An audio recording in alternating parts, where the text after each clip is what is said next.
दैनिक जागरण संपादकीय डिक्टेशन में आपका स्वागत है। डिक्टेशन 10 सेकंड के बाद स्टार्ट होगा।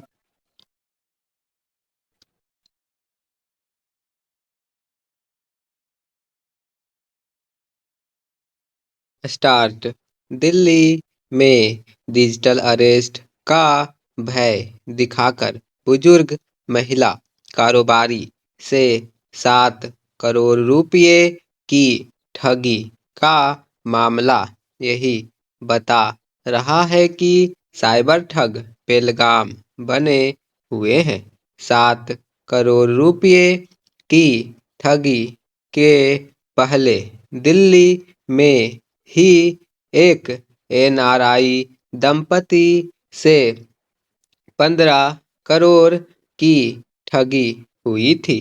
वास्तव में शायद ही कोई दिन ऐसा होता हो जब देश के किसी न किसी हिस्से से साइबर ठगी का मामला सामने न आता हो।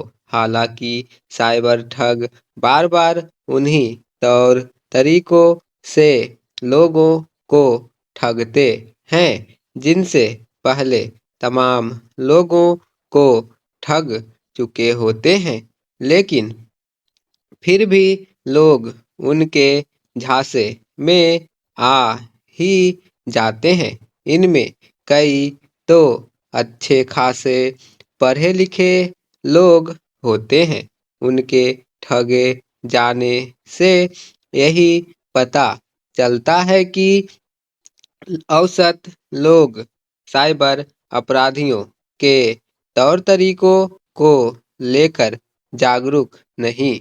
साइबर ठग नकली पुलिस, सीबीआई, कस्टम आईडी, आयकर अधिकारी या वकील जज बनकर जिस आसानी से लोगों से लाखों करोड़ों रुपए हड़प लेते हैं, उससे हैरानी होती है कि आखिरकार लोग यह क्यों नहीं समझ पा रहे हैं कि डिजिटल अरेस्ट जैसी कोई व्यवस्था नहीं है। निसंदेह लोगों को साइबर ठगी को लेकर जागरूक होने की जरूरत है, लेकिन इससे कहीं बड़ी जरूरत साइबर ठगों पर शिकंजा कसने की है। यह निराशाजनक है कि पुलिस और अन्य एजेंसियां इसमें सक्षम नहीं हो पा रही है। इससे संतुष्ट नहीं हुआ जा सकता कि डिजिटल अरेस्ट की धमकी देकर साइबर ठगी के बढ़ते मामलों का सुप्रीम कोर्ट की ओर से स्वतः संज्ञान लिए जाने पर केंद्र सरकार ने एक समिति गठित की जिसमें NIA, CBI, cyber crime coordination centre के सदस्यों के अलावा कई मंत्रालयों के अफसर और साथ ही रिजर्व बैंक के संयुक्त सचिव शामिल हैं, क्योंकि यह काम तो बहुत पहले ही कर लिया जाना चाहिए था।